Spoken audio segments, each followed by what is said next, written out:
What's going on, guys? Reform Stoic here again. Today I have an interesting topic for you. This video is entitled "The Baby Boomers Are the Luckiest Generation That Ever Lived." Now, I don't necessarily know that 100%. That's just kind of like a catchy title as far as like clickbait goes. I don't claim to be some sort of grand scholarly historian who knows enough about past times to be like, oh, actually it was some generation way back in medieval times or right around the beginning of the Industrial Revolution, which was very likely not the case as far as having it better than the baby boomers. But in terms of like recent times, generations that are living today, I'm very confident that the baby boomers were the luckiest generation. And this is kind of like calling it after the fact. Why? Because it's over. Good game, everybody. Time for everybody to line up. You ever play baseball? I played t-ball. I don't even remember if I ever tried baseball. I played t-ball when I was a very young child. Where you put the ball on the tee instead of somebody throwing it. You line up after the game, high fives. If you have a wife and kids and a career and a wonderful house and property, good job. If you're an incel and a NEET, you did your best, maybe. But yeah, it's pretty much over. I try to say that in like the least negative way possible. I don't say that like complaining about my life, just kind of looking at things in general where it's like, I think I've seen enough to say that things are very likely only going to get worse in the grand scheme of things. And it's time to make the call.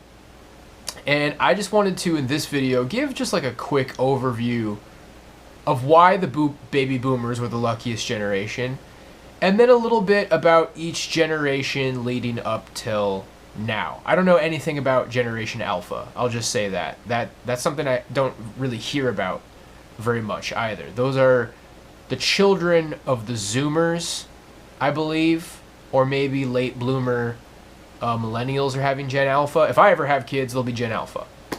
Okay.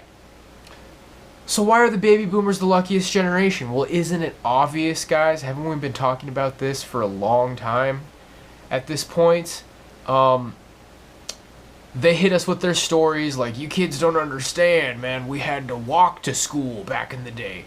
15 miles uphill in the snow. Right? That's kind of the cliche. Baby boomers did seem to think that they had it hard. Because I don't know, we have iPhones, or we have computers, or we can type up our homework assignments, but in the grand scheme of things, baby boomers had a better economy, and actually, a lot of what made it better for them is that they didn't have the technology. The iPhone, social media, all of these things were exciting maybe for like 3 years if you were an idiot. And if you're a major idiot, then it's still exciting for you somehow. I don't know. I'm pretty far removed from the normie sphere. I imagine there's some people out there who are happy with the way things are, but in terms of the economy and the ability to afford a home and start a family, you can see these narratives and songs like Rich Men North of Richmond. Like, we're actually seeing a very interesting time in music again, where it just seems like there's things for like musicians to be passionate about, which I actually wanted to go over when I get to Generation X, because I don't really know that much about Generation X, but for me it just seemed like they had amazing culture. Like their music really just kind of haunted me and stayed on my mind. And then the TV shows that are nostalgic for me is stuff that You know, Gen X would have been watching when they were teenagers, and it's stuff that I faintly remember in the 90s when I was like 8 years old, 7 years old.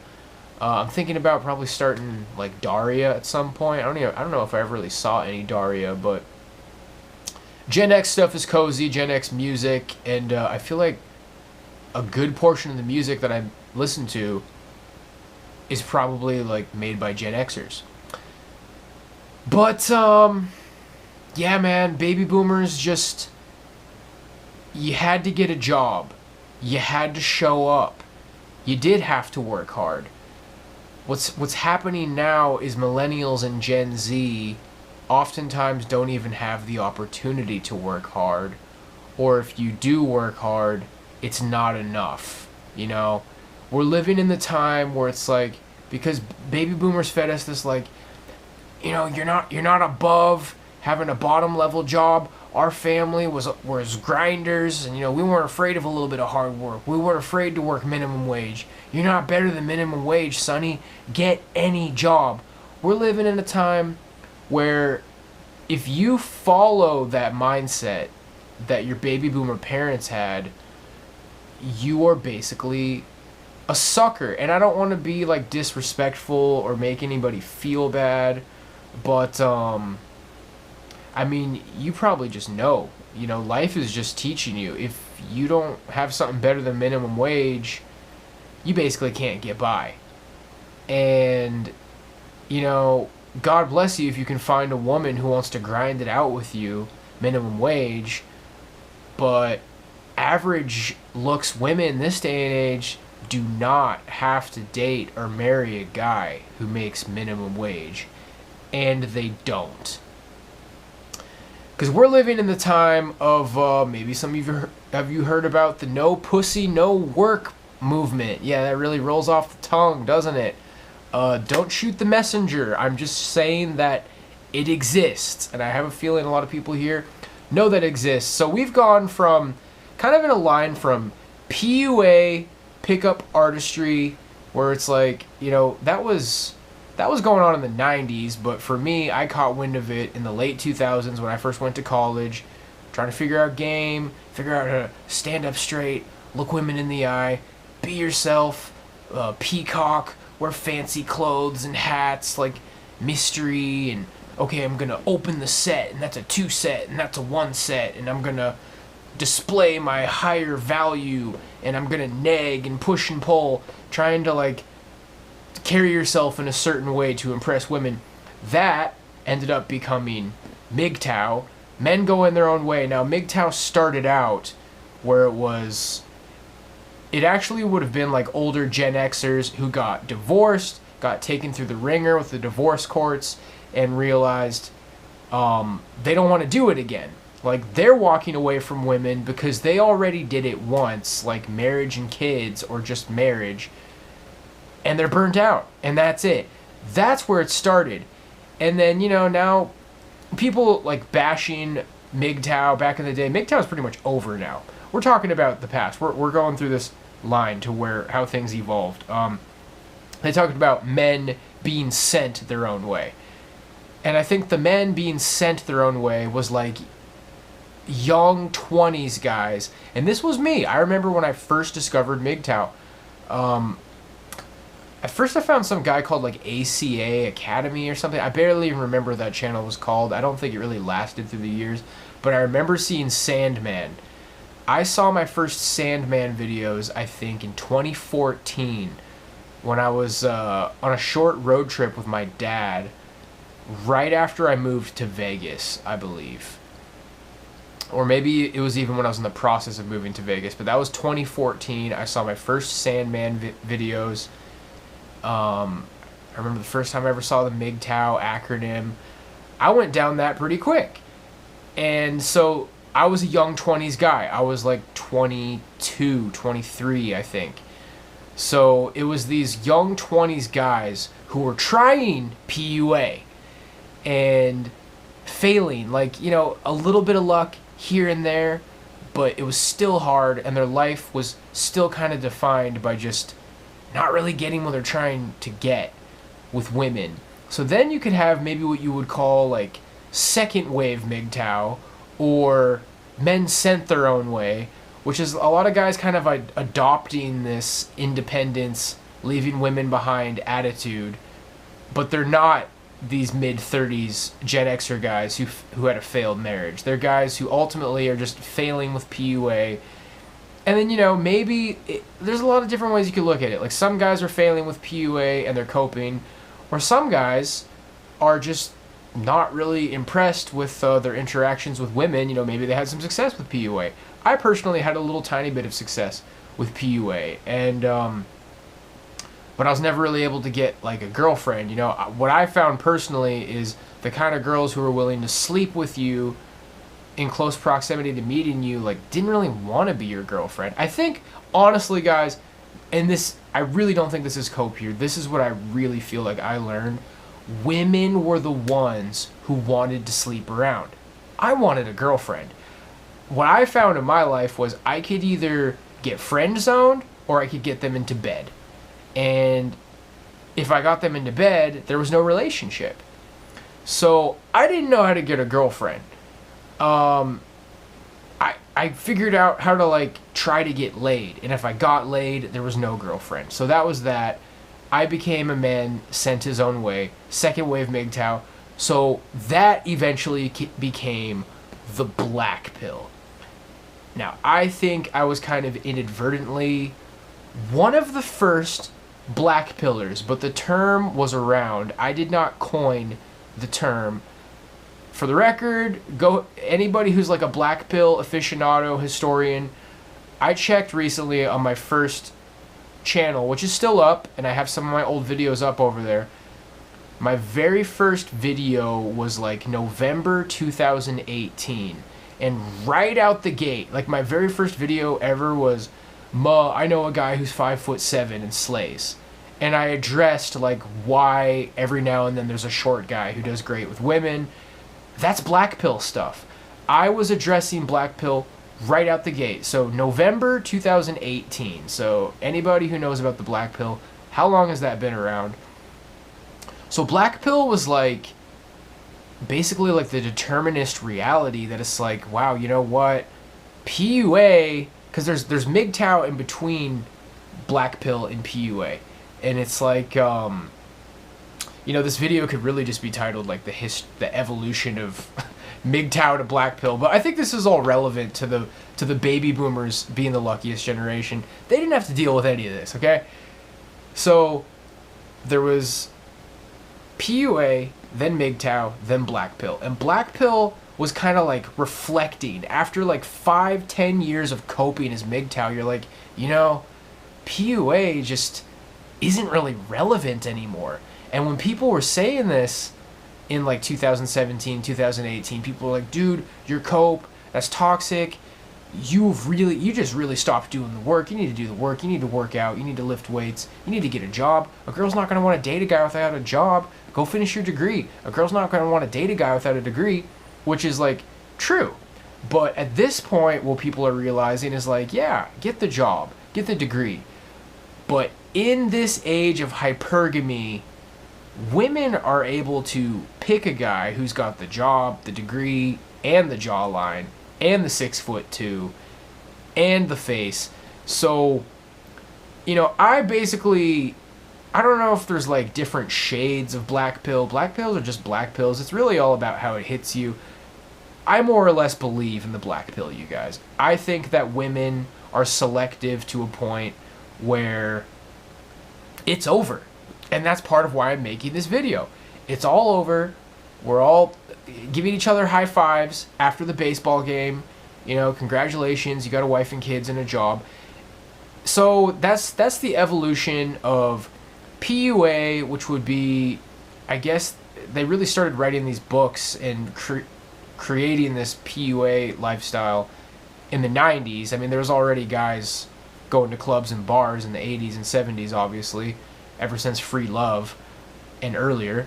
But PUA started in the 90s. And then it was really like an identifiable thing in the 2000s.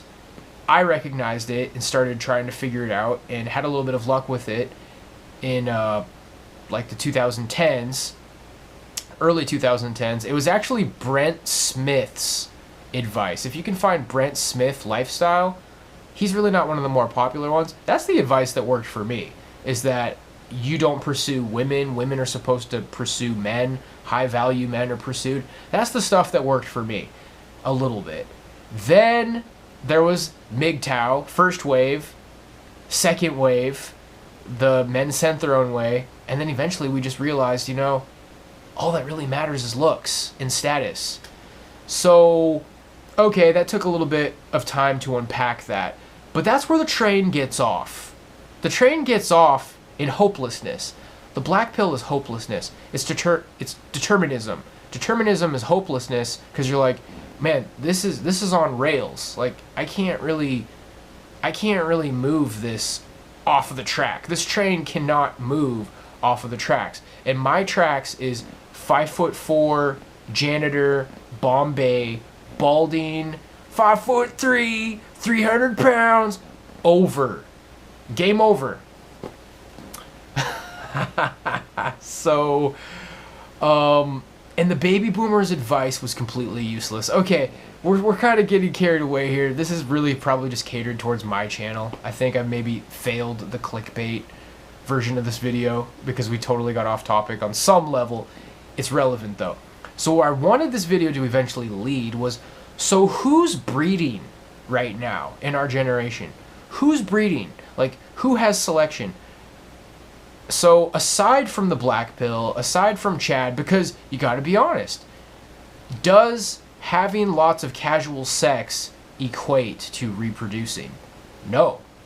And there was a podcast where someone made an excellent point that the kind of people who are reproducing in this society are people who value things higher than instant gratification. And this is a very interesting form of eugenics if the technocrats have intended what's happening. Because people who can't value anything higher than instant gratification are being bred out of society. They're being culled and removed from the gene pool. If it's all just about partying and sex, I mean, just really look at this culture. Nicki Minaj, party, rap, club, mumble rap music. We listened to it a bunch of it on my stream today. You got that. You got Tinder, social media, hookup apps. If you're living this lifestyle that's in the music, going to the clubs, like we all know about, the roasties hitting the wall, and then we know about Chad, and then, the stereotype is that if Chad wants to settle down, he can. A lot of them don't. If you got all these women on tap, I mean, it might be tempting not to, They're not reproducing, guys. So who is reproducing? So there's what the guy in the podcast said. I can't remember the podcast. Maybe I'll put it in the description if I can remember it. Maybe I'll even try to look up that specific episode. But okay, so the people who are reproducing, in my opinion, it's going to be people whose parents were able to deter them from being sucked in to the monoculture. And the monoculture is the death of the cliques.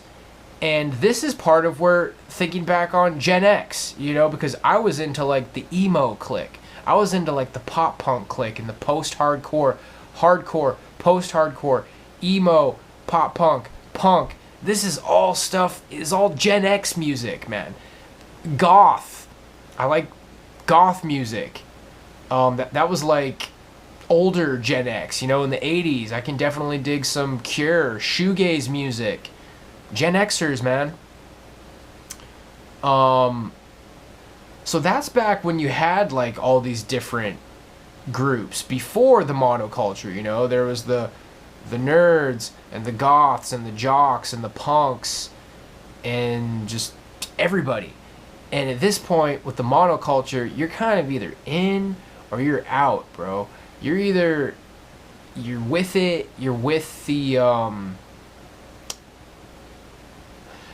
you're just with the social media and the current thing and the politics, or you're an incel and you need to be on a watch list. That's that's pretty much how it feels this day and age, man. You either like look normal dancing to some modern mumble rapper song, or you look out of place and you don't belong. You're either in or you're out, bro. I think people whose parents had a strong influence on their kids are upbringing. And circling back to the topic of the baby boomers, so many baby boomers did not have a strong influence on their kids. And I don't think it was intentional. I think so many of them thought they were giving you good values. Like, you know, sometimes you got to get on your hands and knees and scrub and work, because that's what a lot of our fathers did. You know, my dad's story is, he was out of the house at 17. He had his own apartment. He just worked crappy jobs. I think he said he like cleaned toilets at a bowling alley. He was drafted in Vietnam, and then he got out and just kind of like worked crappy jobs. He met my mom at a horse racing track. My mom was a waitress at a horse track. And eventually my dad got into fishing. Yeah, he moved to Alaska and lived in a tent by the railroad tracks. You know, hard work. You got to show up, son. You got to work really hard. You got to put your back into it. And I also worked shit jobs. I worked at an ice cream shop. I was a busboy twice. I flipped the freaking sign for Liberty Mutual dressed up as the Statue of Liberty. Washed dishes. Worked at a music store. I did construction a few different times, tried fishing out, and ultimately, like, it just never led anywhere for me, you know? And yeah, a lot of those jobs didn't end on a positive note, but, I mean, I was nowhere close to ever getting a raise. Just about everything on that list was minimum wage. Maybe it was $10. Yeah, some of the construction stuff paid better. I worked at a moving company. That was actually a job that ended on a positive note, and they said they'd give me a reference and all of that, but you know, $10 an hour, and it just never amounted to anything. Boomers could get a girlfriend, you know, like when my dad was working at the bowling alley, when he got off of his shift, he'd go to the bar, and he had like a decent amount of money, and women found him attractive, you know, like women found bottom tier guys attractive in the baby boomer generation. And it just feels like we're living in this time where if you work at a Wendy's, you are a slave. And chances are, if you work at a Wendy's, you're not a tall, good-looking guy. Because the tall, good-looking guys, they just have opportunity. And short, ugly, black-pilled guys just don't. We're living in the time of haves and have-nots. We're circling back to the hard times. And like I said, this is calling it after the fact, where it's like, you know, pretty much everything is over. Good game. It looks like we have this surplus of men, and everything's like, you know, because the last stage after Black Pill was no pussy, no work. That was it. I never completed the cycle, you know. There was PUA to MGTOW, second wave, men sent their own way, delusional MGTOW, to Black Pill, to just straight up no pussy, no work. It's like, okay, I understand that it's hopeless with the Black Pill, and then the Black Pill really sinks in. It's like, yo, I'm looking around, and like, women really don't want to date guys under 6 foot. Women really don't want to date manlets who are like scrubbing floors and toilets. And it's like, you know what, bro? No pussy, no work. I don't want to take part. And I just can't help but think that idea is going to spread like wildfire, man. And I just can't help but think that we're on the brink of another world war. And that's why I made this video, because it's like, it's about over.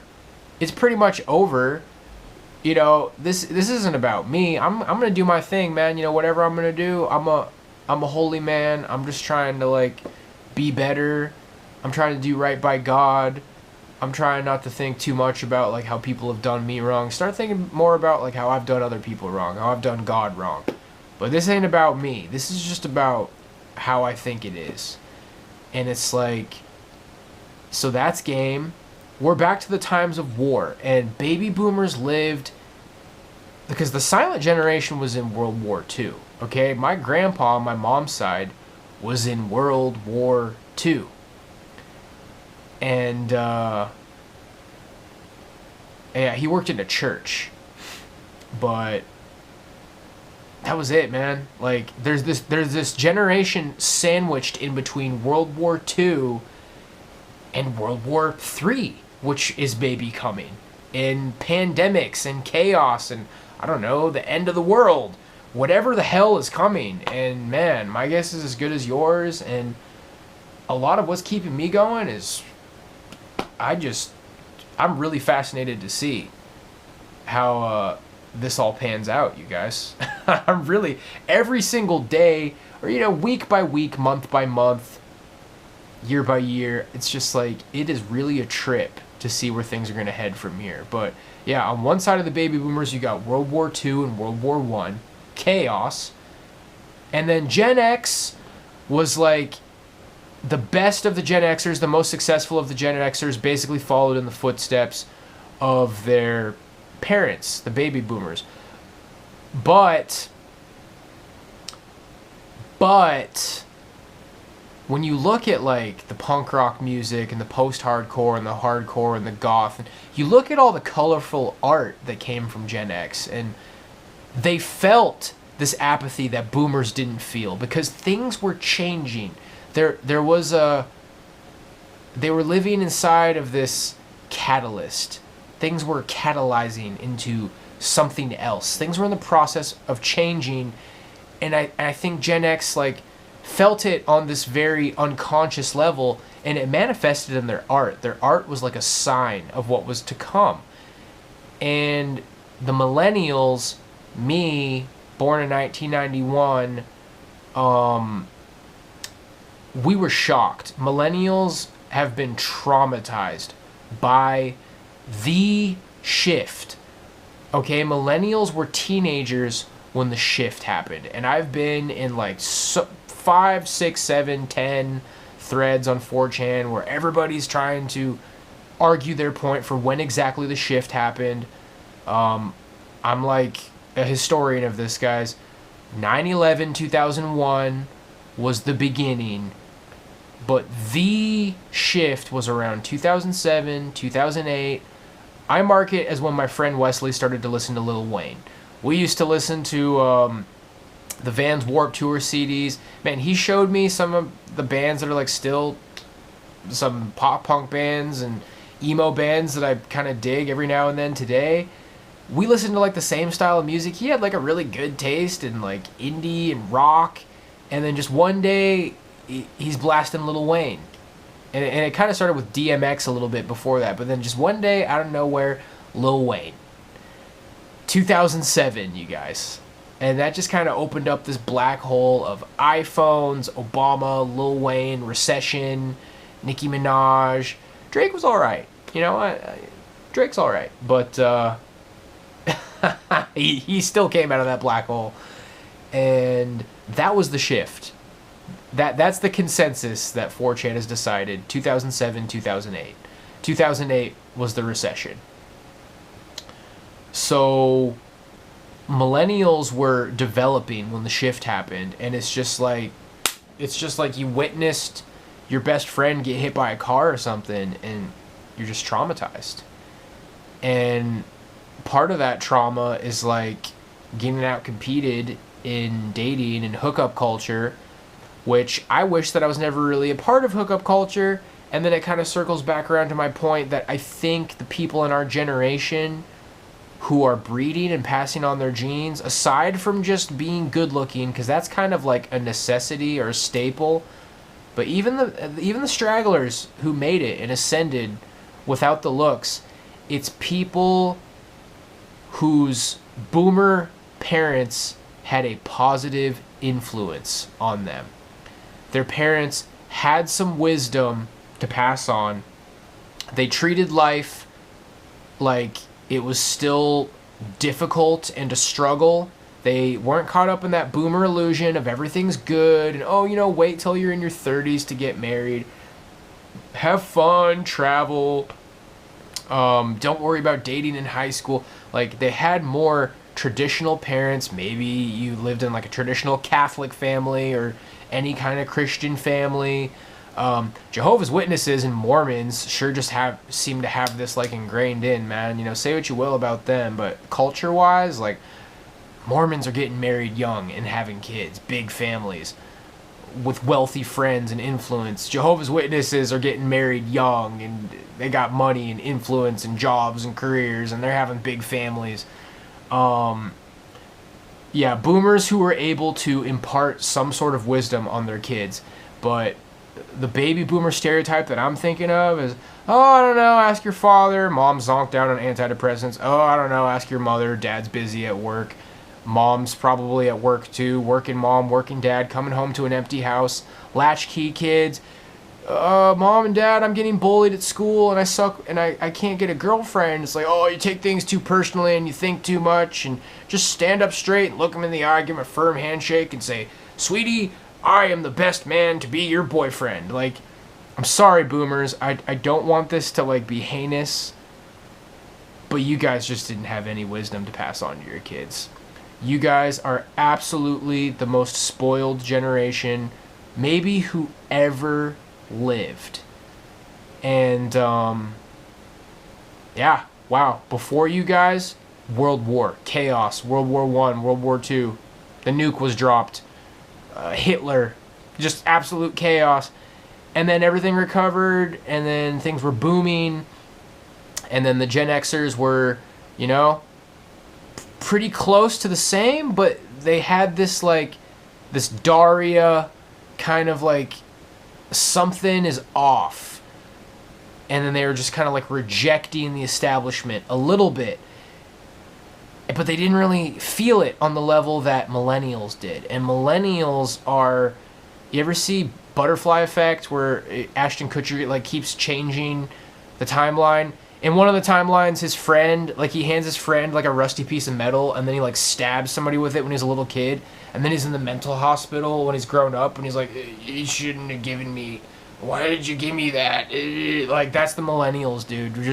We saw the shift, and it was horrifying.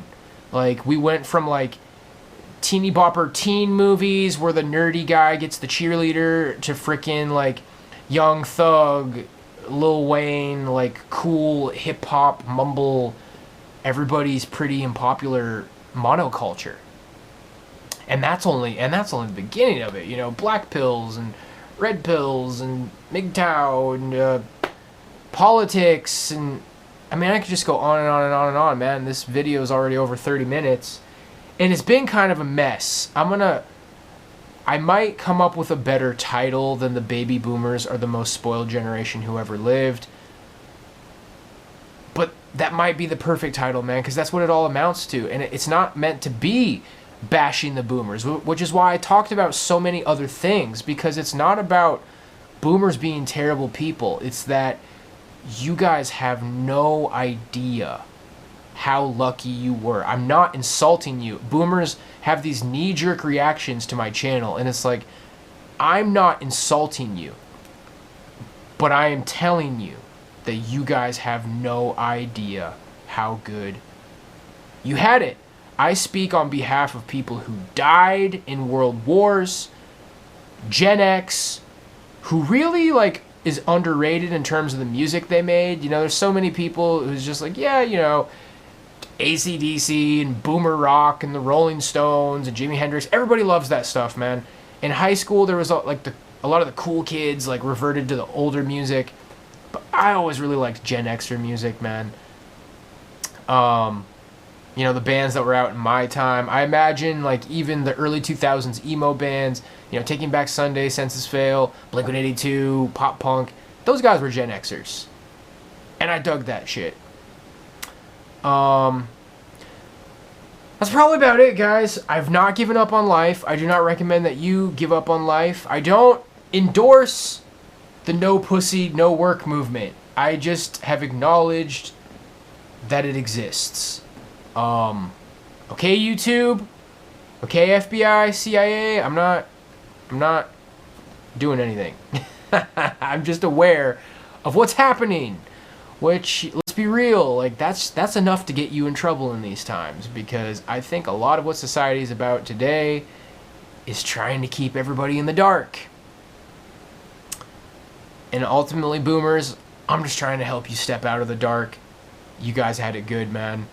And it's not so much that you let your kids down, as the powers that be have been mastering this brainwashing television screen technology. I mean, the next level of brainwashing, it continued to evolve in the internet. You guys were raised with the television, we were raised with the internet, but the thing is that if you're a critical thinker and you're internet savvy, you can find some people who have left the cave. And you might have a chance to leave the cave. Boomers didn't have a chance to leave the cave, okay? There's no secret channel on television that leads you away from the talking heads. There's some people out there who have left the cave because of the internet. So, if you're one of those people... By the way, if you stick around my channel and come to my live streams and watch more of my videos, you have a good opportunity to leave the cave too. God bless you, my friends. That's a little bit all over the place. I don't know if this is going to be like the viral video that I was hoping it would have a shot to be, but it was a cozy one. God bless you, and I'll see you next time. Have a good one.